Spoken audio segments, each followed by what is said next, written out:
বন্ধু, যাদের লাইফের লালটেনের যে তেলটা শেষ হয়ে গেছে, সে উঠে পড়ে লাগবে তোমার লাইফের যে ঘি ভরা প্রদীপটা আছে তাকে জাস্ট লাথি মারার জন্য। এমন এমন কথা বলবে, এমন এমনভাবে ক্রিটিসাইজ করবে যেন মনে হবে যে সেই বেস্ট আর তুমি লাইফে কিচ্ছু করতে পারোনি। তাদের সামনে কি করতে হবে?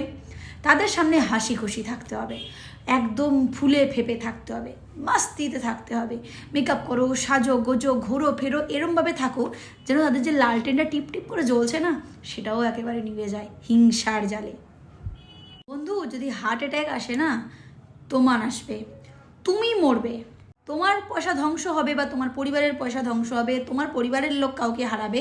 আর এই যে বদমাইশগুলো আছে না, যারা নিজের লালটেনের তেল শেষ করে তোমার প্রদীপে লাথি মারার চেষ্টা করছে, তারা আসবে, ফ্রিতে খাবে, আবার সেই খাবারের নিন্দাও করে যাবে।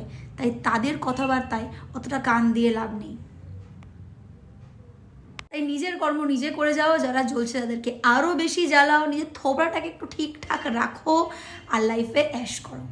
এদের কথায় ভগবান যেন দুটো কান কেন দিয়েছে? এখান থেকে এন্ট্রি মারো, এখান থেকে এক্সিট মারো, দ্যাটস ইট।